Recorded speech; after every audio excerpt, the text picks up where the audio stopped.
Hello, brothers, sisters, boys, and girls, my beloved Elena. Thank you, everybody out there, so much for supporting me with my story, Legends Die, which is about Joan of Arc, which you hear now from the story. Um, Sorry about the rambling and making it so long with me talking in the beginning. I'm going to try to make this one short. I just wanted to say thank you for everybody out there that's supporting me with this actual story that I've done. It's taken me a little over a month and a half to take and do all the artist drawings and also get the story together, and trying to route it a certain way so I don't get in trouble on YouTube or get demonetized or get backlash from certain uh, factions out in the world, I guess you could say. Because back then you used to have sticks and stones may break my bones, but words will never hurt me. Well, clearly nowadays that's not the case. They can break your bones, and the words apparently hurt people now. So there's a lot of cyberbullying going on, which I'm pretty sure you've seen from a lot of things or had your own experience.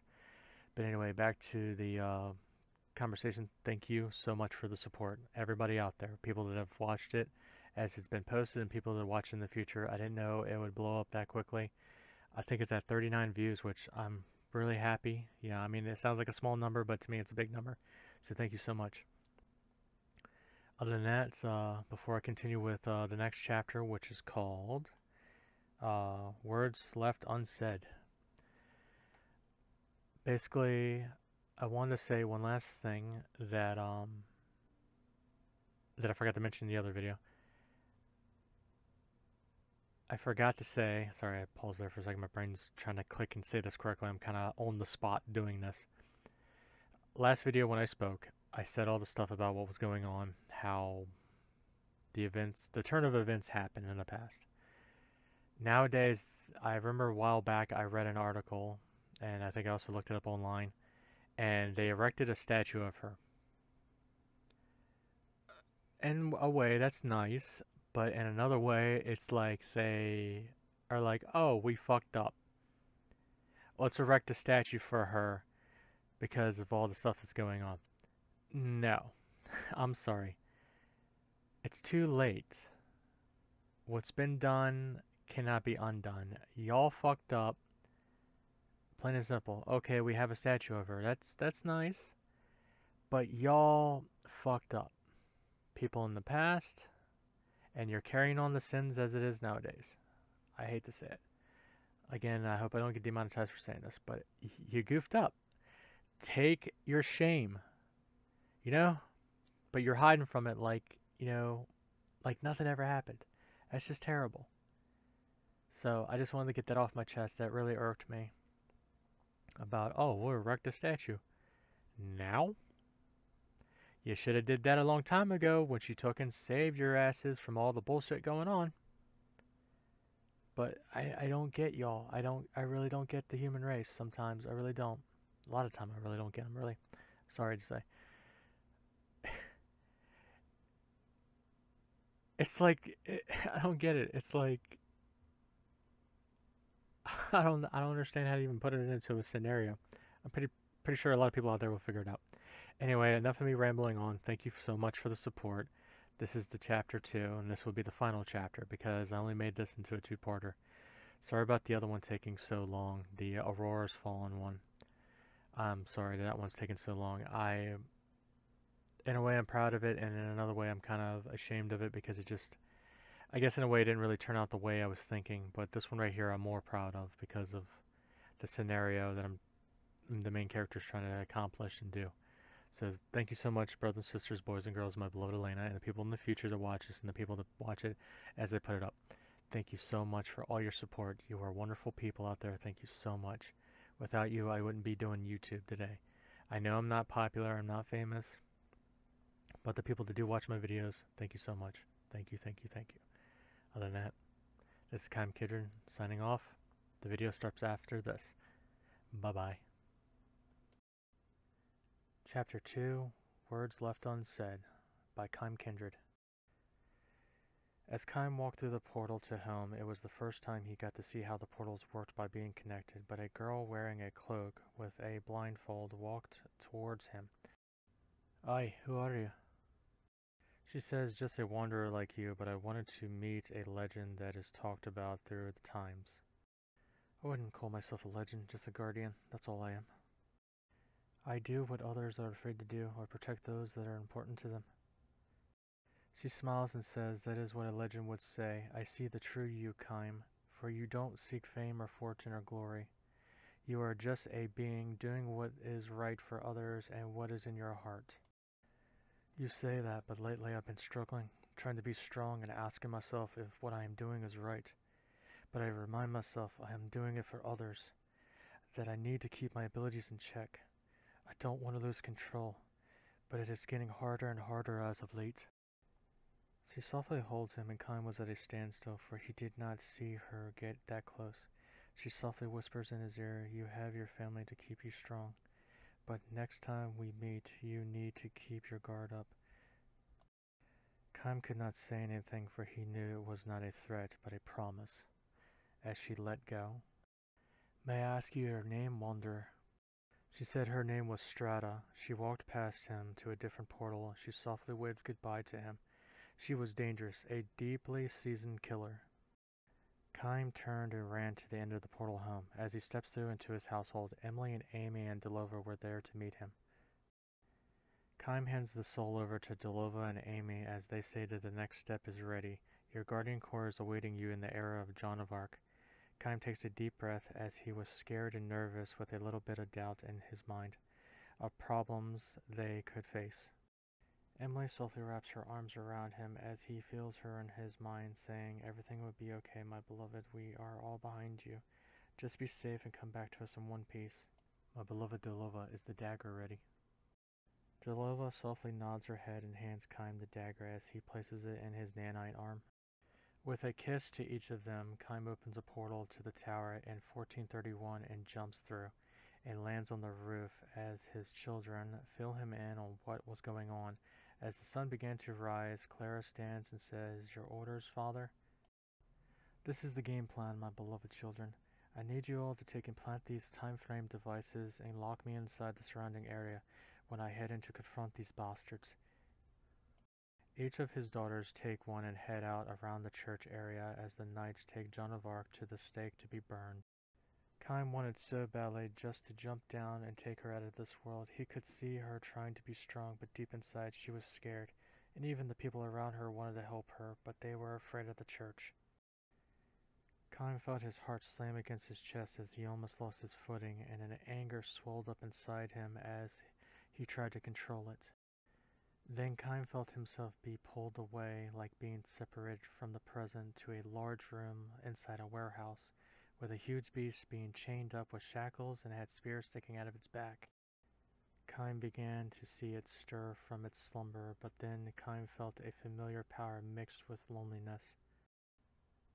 With this familiar scent that I'm smelling, and this emotion that's welling up inside me, full of anger and everything. You are me, aren't you? The beast looked at Kime with a stern look and roared, I am your loneliness.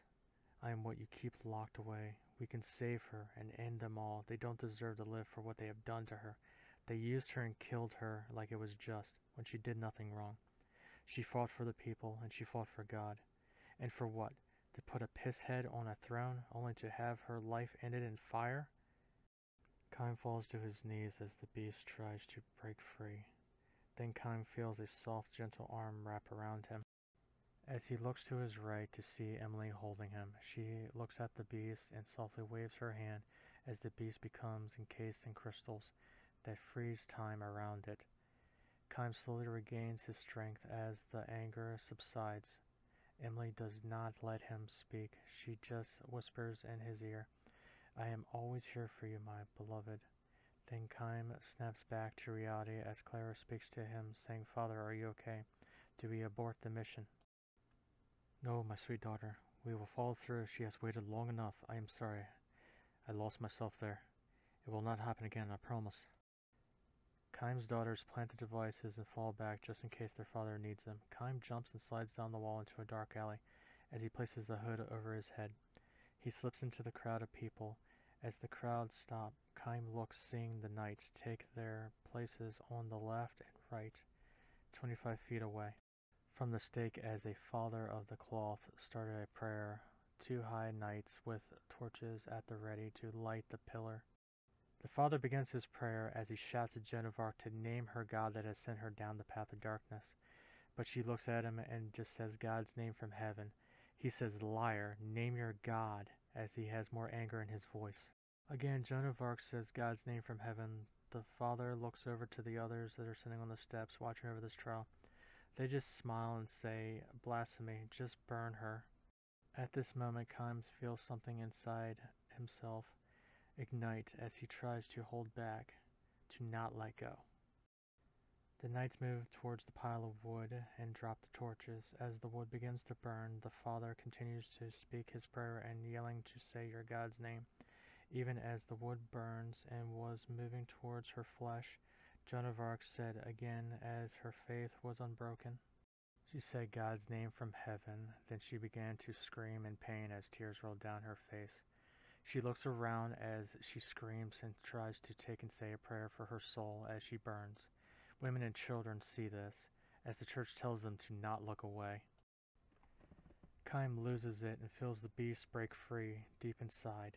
His eyes go from emerald green to black as coal with red eyes apparent as he steps forward only to see her look directly at him, and inside his head he hears a soft voice say no. Everything around her and around Kime fade away as Kime scream as the beast inside did too, but anger slipped away and was replaced with sadness. Kime could feel her holding him as he cried, and the beast did as well. "Jean, please forgive me." She softly shakes her head as she says you did nothing wrong. Then Kime feels her fade away from his mind and heart. Kime looks up to see that the flames have taken her as they engulf her. For once in his life, Kime hears I chime in. "It's time, Kime. Let's end this and take her home." Whatever happened to starting a war or playing it safe? Ide is quiet for a moment and says, "Things change, so whatever you do, I am with you, so go now, she's waiting for us." Kime snaps his fingers as a fog rolls in with a soft downpour of rain putting out the fire. Kime uses the fog to his advantage. Clara sees the sign and her sisters place the barrier up as they go in to take the women and children and men out by making them sleep. The Guardian Corps places all the actual innocents outside the barrier. Clara says, "Clear, Father," and Landra takes away the fog as the knights in church see them standing there. The father of the cloth says, "Who are you?" "I am a nobody, sent here to take and save a life that you and your king know nothing about." Sadine says, "Father, it is time. We may proceed." Kime's daughters were scared, for at that moment Kime became quiet. Then they all felt it, the tear hitting the ground as Kime stepped forward towards Joan of Arc's body. But the father of the cloth stepped in front of him, saying, "You can't save her, boy. She is gone, and you all look like something hell spat out." At this moment, it was quiet. All you could hear was just the rain hitting the ground softly. You could even hear a pin drop. Then, all the girls heard it, a loud boom as Kime backhanded the man, sending him flying into the night, hurting them. Even though Kime didn't want to start a war, he was fighting one deep inside his heart, inside his mind, trying to keep control of what he was. Even the beast could see it, and the beast was a part of it as well. Sadness mixed with anger, loneliness, instinct. All that was going on inside Kime's head was just seeing flashing images of him wiping out an entire race of beings within a moment. Seeing fires rage, buildings crumble, people screaming in the background, blood spattered all over the ground, people being impaled, people's heads being torn off. Kime was trying to control it. He didn't want to become the abomination that everybody kept calling him that. He tried to focus, and he kept focusing and focusing and focusing. But it was just so much stress, so much sadness. He wanted to take and save her, but that moment was taken away from him, just because of what this church and the people of the cloth did to her. It wasn't right. They shouldn't get the chance to live. None of them do. Why does the human race always resort to this? Using people, and when they're done using their for a purpose. They're just tossed aside. Celestia pleads, saying, "Father, please hold it together." Kym walks over to Joan of Arc's body and kneels down softly. He reaches out and holds her gently as to not break her. The higher-up order that stood on the church steps said, "What are you, vile creatures? Are you the ones that conversed with her from hell?" Kym took out an empty hourglass, and the body of Joan of Arc turned to ashes and went into it. Then Kym stood up and took a deep breath as the leader of the church said, "Yes, take your vile bitch back to hell, and we will purify every last one of you." At this point, he went silent as Kym flashed up so fast he struck every knight and preacher with his cruel dagger. Everyone fell to their knees, but not Kym's daughters or Kym. Kym takes off his hood as he looks into the eyes of his prey. The leader says, "What have you done to me?" Kym leans in near his ear. "Are you worthy of my answer?" The leader looks at his hands as he sees them begin to crumble to dust in the wind, but he was not the only one. Everyone but Kym and his daughter standing. Kym walks down the stairs slowly and back in front of the pillar that Joan of Arc was attached to when she was burned. "Everyone here, listen up. For those who still have an ear, bend it to me. What you are experiencing is your life passing before your eyes, but this is different in every way. Everything you've done up to this point is being erased. For you and your ancestors, down to your families and mothers, and your fathers and sisters and brothers, wives and children as well. Your bloodline is being erased, to be non-existent. To me, this is a fitting punishment for you all. For this moment in history will be remembered as Joan of Arc, will be remembered as a hero and a savior to the people. As I stand here looking around me, all I see is betrayers that have sentenced one of their own to death. How could you call yourselves comrades when you fought on the same battlefield together, lived and died together each day, not knowing if you were going to come back home, crying to see your loved ones and your children that are now going to be non-existent as you? I want you to take this time, as you still have it, to take a cold, hard, long look at yourselves for what you have done to her. She was like your sister to you, and this is how you repay her? I wish I could have done more to you, but I don't want to overstep my bounds. For this is not enough to me. But in the eyes of God, I think it is enough. If I had my chance, I would beat the shit out of every single one of you. And it wouldn't stop there. For I am an abomination, and I'm trying to hold it together. But believe me, my family gives me strength, and I will never betray them. But believe me, if they weren't there, you would lose everything you had. It'd be in fire, and it'd be soaked in blood. For I am the ninth guardian, and you have stepped on my grounds, and sentenced one of my kind to death, and I am returning that favor, here and now. For she will go down in history as the savior and hero, as I said earlier. And you will not be remembered on this day. Neither will this church either. So I must say farewell to you all. May you die and suffer the worst punishment in hell for yourselves. Let's go, my beloved children. Claire says, "Yes, Father." A portal opens up and they all head out as the barrier disappears along with the pile of wood that was burned. The only thing that was left behind was a plaque that said, "Remember her sacrifice for you, for the king did not give it to you. She was God's angel warrior." The girls head home with the ashes as Kym takes a different portal to drop all Joan of Arc's armor to her family. But Clara says, "Father, I'm sorry for what happened back there, and I am not asking for your forgiveness." But he feels her hug him, crying, for she wished that he did not have to carry such a burden. "I love you all, and I'm so proud of you all. Just promise you will be better than me in your destinies, please." Clara says, "I am proud of you too, Father." Kym was at this point speechless. "I promise I'll come back safely to you and your mothers. Later on, outside of the kingdom, in a small farming village, Kym appears and asks around for Joan of Arc's house.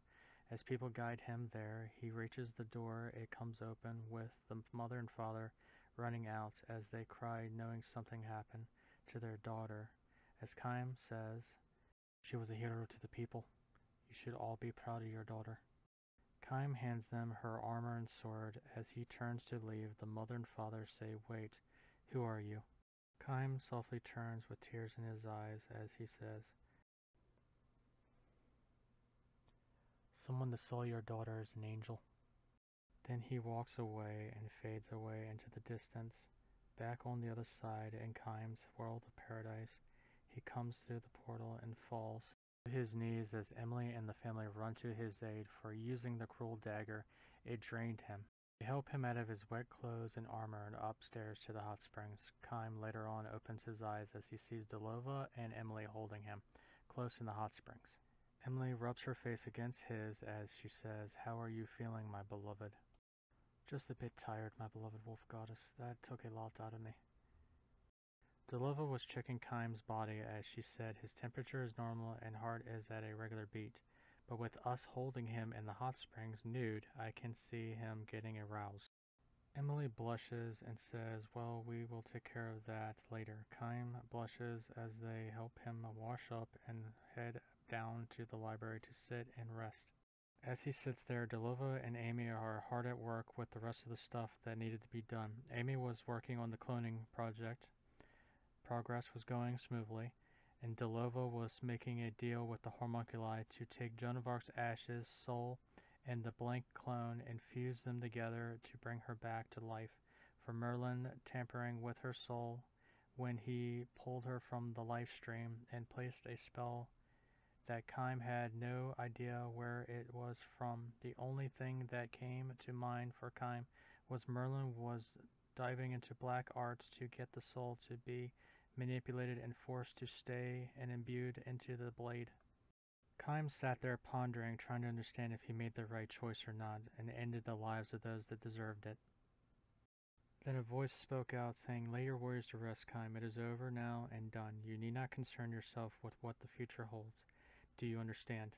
Kym looked up to see the writer sat at his desk drinking tea. "What are you doing here?" The writer says, "I am here as a peace treaty. Think of it as I am extending an olive branch to you, all in good faith. For some reason I can't read you, and you've saved my life. What are your intentions?" He says, "You're not supposed to. Just think of me as your wingman. I just want you to rest, my friend, and not be stressed, for you are doing the right thing now. Let me worry about the other stuff. Enjoy time with family." "Why are you helping me?" The writer takes a deep breath and says, "I am helping you for you have something that I cannot have. Do you remember the saying, you don't need a reason to help someone? My brother Thomas used to say that to me, but how?" As Kym looks up, he sees the writer fade away from sight, leaving more questions than answers. As Kym thinks to himself, he is interrupted by a knock at the door. "Aye, come on in." The door comes open and Delova and Amy say it is done. She is resting now. Kym stands up but hesitates to go see her. Delova says, "What is wrong, Kym?" Amy says, "She's been through a lot. You need to go see her, for I am sure she will want to see you. And remember, just be calm and explain it all to her slowly." Time goes, but Delova says, "I took some of your blood and placed it in her, so hopefully that will help her see and feel the real you like we do, my beloved." As Kym climbed the stairs to the master bedroom on the right and towards the end of the hallway, he had felt like the house was bigger and the stairs longer. But he had a deep weight on his shoulders, and the beast that was inside was silent. Only the words of "I am sorry, Kym," came out of its lips. Kym knocked and asked if he was allowed to come in, but there was no answer, so he softly opened the door to see her still asleep. So Kym pulled up a chair and sat beside her and waited for her to awaken. Kym used his magic to place a fire in the fireplace, then he softly held her hand. "So young and only to live till 19 and die on display in front of the world to see. Jean, you are stronger than me, for I can't stand what they did to you. Please forgive me for taking you from your time. I want to give you a life and a chance at peace. I would go as far as saying I love you and wish you could be by my side, but I feel I'm being selfish by saying that. You have a right to pick and choose what you want to do and who you want to take and fall in love with. Time softly feels her hand tighten around his as she slowly opens her eyes to see him looking at her. As he blushes and softly looks away, John says, I remember your face. It was in the crowd of people watching me, and I remember you crying your heart out for me as I held you close to me. He says, your name is Kime, and you are not from my world. She slowly stands up, and Kime can't help but kneel to her and ask for her forgiveness. But she says, Kime, stand. You did nothing wrong. But Kime says, but I ended the lives that harmed you and burned you at the stake. She pulls him to his feet and softly wipes his tears as she holds him like she did in that moment not so long ago. John says, it is okay, Kime. When I was in war, I ended people's lives by ordering them to kill in the name of the king and God. That meant women and children, so I am not so innocent. Kime softly rubs her cheek as she stares deeply into his eyes. She says, I feel so close to you, Kime, but how do I know these things but by thinking about you? Kime explained how she was brought back, for her old body was ashes and that some of his blood was running through her veins, and it contained his history and what was even the feelings that longed for her to be by his side. Kime asked her, what will you do now, for you're not bound to this place of my world? She looks at Kime and sees his gentle eyes that showed, I will protect you, I will love you endlessly, and I will give you a world of beauty without ever saying a word. She takes a deep breath and says, in my heart, I wish to stay, and that is my choice if you will have me, Kime. You need not ask, I will gladly grant that for you. She says, how come when I look at you, I feel love in a way I'd never felt before? We only just met, but just seeing you, feeling your arms around me, and seeing your great gentle eyes, I feel you know how to treat me, and She leans up and kisses Kime. In Kime's mind, she says, I feel so complete. The end. Thank you, everybody. This will conclude the Joan of Arc story. Hopefully you enjoyed it. And again, I want to thank everybody for the lovely support you've been giving me. It's been wonderful. I really enjoyed doing these stories, and I hope you enjoy it too. I love drawing to take and tell the story, not just telling the story, so thank you so much. Y'all are amazing out there. I really appreciate you all. Thank you so much. Friends and family, thank you so much.